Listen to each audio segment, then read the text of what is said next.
السلام علیکم ورحمۃ اللہ وبرکاتہ۔ مریم زیبا ہوم اسکولنگ کنسلٹنٹ PRC۔ ہم میں سے ہر کوئی اپنے بچوں کو تعلیمی لحاظ سے، سماجی لحاظ سے اور ذہنی لحاظ سے ایک بہترین انسان بنانا چاہتے ہیں، کامیاب انسان بنانا چاہتے ہیں۔ ہم انہیں سب کچھ سکھانا چاہتے ہیں جو ان کی کامیابی کے لیے ضروری ہے۔ ہم انہیں ایک کامیاب انسان دیکھنا چاہتے ہیں، اور جو ہم کمزوریاں اپنے اندر دیکھتے ہیں ہم چاہتے ہیں کہ وہ کمزوریاں ان کے اندر نہ ہوں۔ جن مسائل کا ہمیں سامنا ہے ہم چاہتے ہیں ان مسائل سے ان کو بچنے کے لیے پہلے ہی تیار کریں۔ اگر ہم اپنے بچوں کو بہترین طریقے سے پڑھانا چاہتے ہیں، ان کی تربیت کرنا چاہتے ہیں، ان کی نشو و نما کے لیے ایک رول پلے کرنا چاہتے ہیں، تو ہمیں 5 چیزوں کو ذہن میں رکھنا ہوگا۔ 5 چیزیں ایسی ہیں جن کو ہم یاد رکھیں گے تو ہمارے لیے یہ عمل آسان اور قابل عمل ہوگا، پریکٹیکل ہوگا۔ سب سے پہلی بات یہ ہے کہ ہمیں یہ یقین رکھنا ہوگا کہ بچوں کے پاس اپنے مسائل سے نمٹنے کے لیے ریسورسز اللہ رب العزت کی طرف سے عطا کردہ ان کے اندر موجود ہیں۔ بچے ایک مکمل انسان ہیں، ان کی کامیابی کے لیے جو خوبیاں، جو کوالٹیز چاہیے وہ اللہ تعالیٰ نے پہلے ہی ان کے اندر رکھی ہوئی ہیں۔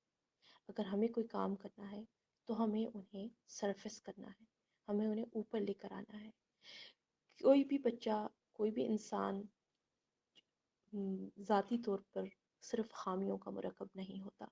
اللہ تعالیٰ نے اس کے اندر خوبیوں خامیوں کا بہترین امتزاج بنایا ہوتا ہے، اور اللہ تعالیٰ نے ہر انسان کے اندر یہ خوبی رکھی ہوتی ہے کہ وہ اپنے لیے کامیابی کے راستے چنے، اپنے کامیابی کے لیے کام کرے۔ وہ ساری صلاحیتیں ان کے اندر موجود ہوتی ہیں۔ تو ہمیں اس بات پر یقین رکھنا ہوگا کہ جتنے ریسورسز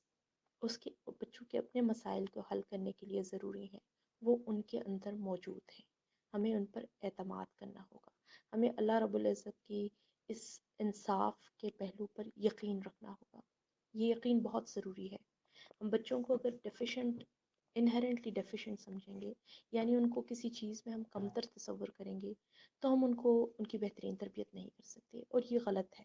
یہ سچ بھی نہیں ہے، کیونکہ اللہ تعالیٰ نے انسان کو کرم بخشا، وَلَقَدْ كَرَّمْنَا بَنِي آدَمَ، اپنے انسان کو اپنے ہاتھوں سے بنایا، اس کو اشرف المخلوقات بنایا، اس کو ارادے کی، اپنے لیے فیصلے کی محدود خود ارادی تھی۔ تو یہ ان چیزوں پہ ہمیں یقین رکھنا بہت ضروری ہے۔ دوسری چیز جو اہم ہے یہ ہے کہ اگر ہم بچوں کے ساتھ ڈائلاگ اور مکالموں کے بعد اگر وہ نتیجے پر خود پہنچیں اور اگر وہ جواب خود بولیں تو ان کے لیے عمل کرنا آسان ہے، تو ان کے لیے ان مثبت چیزوں پر عمل کرنا سہل ہے۔ ہمیں زیادہ سے زیادہ تعاون ملتا ہے، اور ہمیں زیادہ سے زیادہ ان کا ساتھ ملتا ہے، اور ہمارے کنیکشن مضبوط ہوتے ہیں۔ اس لیے اپنی فیصلوں کو، اپنی چیزوں کو تھوپنے کے بجائے ان کے ساتھ مختصر مکالمے کریں، ان کو بولنے دیں، ان کو اظہار کا موقع دیں۔ جو ان کے اندر جوہر چھپا ہوا ہے وہ باہر آئے گا، وہ خود اظہار کریں گے، وہ خود اپنے مسائل کے لیے حل پیش کریں گے۔ جب وہ خود اس چیز کا اظہار کریں گے اور اپنے منہ سے بولیں گے تو ان کے لیے عمل کرنا بھی آسان ہوگا۔ تو یہ یاد رکھیں کہ ہم نے ان کو مسائل حل کر کے نہیں دینا، ہم نے ان کی سپون فیڈنگ نہیں کرنی، بلکہ ان کے ساتھ مثبت مکالموں میں مصروف ہو کر ان کی اپنی صلاحیتوں کو اجاگر کر کے ان کے اپنے جو فیصلے ہیں وہ ان کے اپنے منہ سے بلوانے ہیں۔ اس طرح سے ان کے لیے آسان ہوگا عمل کرنا، اور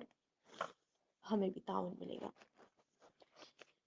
باقی جو 3 چیزیں ہیں وہ اور زیادہ اہم ہیں۔ ان 3 چیزوں میں سب سے پہلی چیز یہ ہے کہ اگر ہم اپنے بچوں کو پڑھانا چاہتے ہیں، ہم اپنے بچوں کو کچھ سکھانا چاہتے ہیں، ہم اپنے بچوں کو کچھ لرن کرانا چاہتے ہیں، تو ہمیں سب سے پہلے ان کی اٹینشن حاصل کرنی ہوگی، ان کی اٹینشن کو، ان کی توجہ کو مرکوز کرانا ہوگا،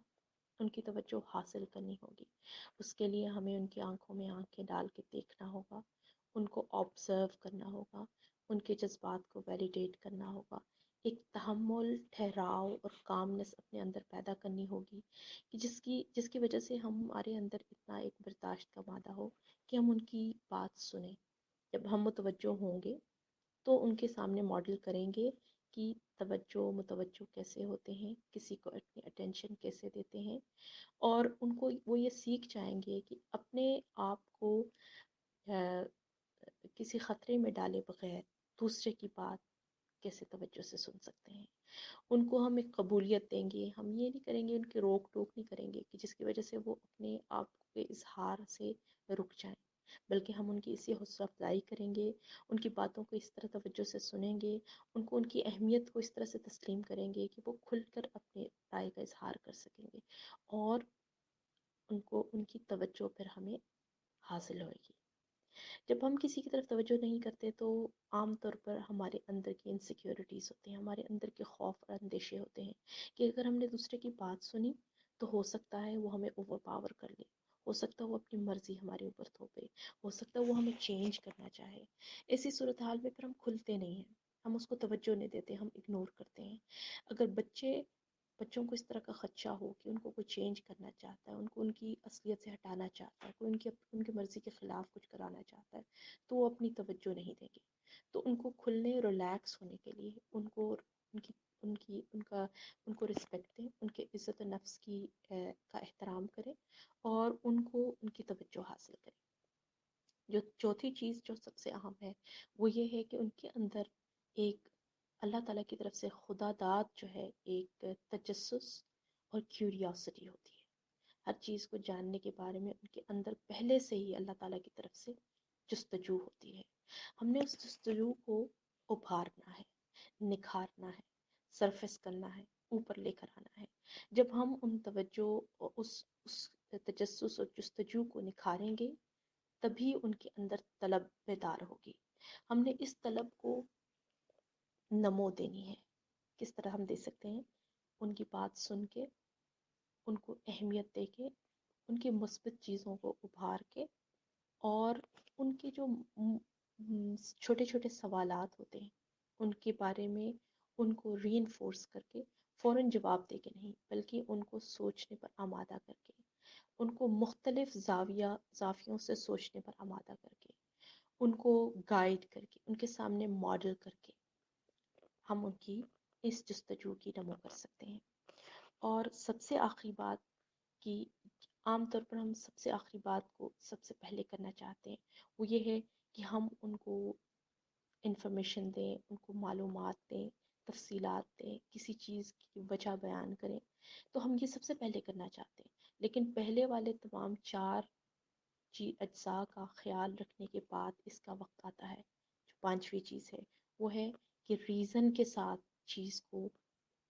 معلومات کو ری انفورس کرنا، اپنے بات میں، اپنے وجہ میں دلیل کے ساتھ اس کے وزن کو بڑھانا۔ اگر ہم کوئی چیز ان کو بتاتے ہیں تو دلیل کے ساتھ دیں، وجوہات بیان کر کے دیں، ان کی طرف سے وائی، ہاؤ، کیوں، کیسے، ان سوالات کو ہم احترام کے ساتھ اس کو قبول کریں، ان کے جواب دیں، ان کو نگیٹ نہ کریں، ان کو ڈسمس نہ کریں، ان سوالات کو ویلیو کریں،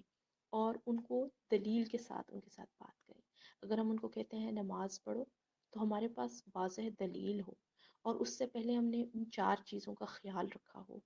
کہ وہ ان کے اندر یہ خوبی ہوتی ہے، اور دوسرا یہ کہ وہ خود اس کا اظہار کریں گے، اس نتیجے پہ پہنچیں گے تو ان کے لیے عمل کرنا آسان ہوگا، پھر ان کی توجہ حاصل کرنا، اور اس کے بعد ان کے جستجو کو وہ ابھارنا، اور اس کے بعد دلیل کے ساتھ وضاحت کرنا، دلیل کے ساتھ، ایویڈنس کے ساتھ، ریزنز کے ساتھ اس بات کو، معلومات کو بہم پہنچانا۔ جیسے اللہ تعالیٰ نے ہمیں عبادت کے لیے پیدا کیا ہے،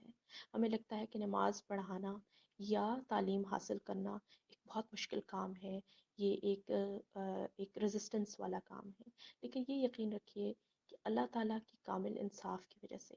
ہمیں کوئی بھی ایسا کام ہمارے اوپر فرض نہیں کیا گیا جس کے لیے فطری طور پر ہمارے اندر طلب موجود نہ ہو۔ بندگی کی طلب ہمارے اندر، ہمارے رگوں پے میں ہے۔ اللہ تعالیٰ نے ہمیں اپنی بندگی کے لیے پیدا فرمایا، تو اللہ تعالیٰ کی بندگی جو ہے یہ اس کی اپنے اندر ایک ہمارے اندر ایک طلب موجود ہوتی ہے، ہر انسان کے اندر یہ طلب موجود ہے، اور اس طلب کو پورا کرنے کے لیے جو طریق فطرت ہے، جو اللہ کے دین میں طریقہ اللہ تعالیٰ نے بتایا ہے، اس پہ عمل کر کے ہی وہ طلب پوری ہوگی۔ تو اس کو نیچرل سمجھ لیں، اس کو فطری سمجھ لیں، تعلیم و تعلم کو فطری سمجھ لیں۔ یہ نہ سمجھیں کہ یہ ایک مشکل کام ہے اور اس میں ہمیں بہت مزاحمت کا سامنا کرنا ہے، بلکہ ان 5 چیزوں کو یاد رکھیں اور اس کو ایک فطری طریقے سے لے کر چلیں۔ امید ہے کہ میں اپنا پوائنٹ کلیئر کر چکی ہوں۔ مزید سوالات کے لیے کمنٹ کیجیے اور شیئر کیجیے، مثبت پیغام کو پھیلائیے، اپنے اور اپنے بچوں کے لیے دنیا آخرت میں کامیابی سمیٹیے۔ السلام علیکم ورحمۃ اللہ وبرکاتہ۔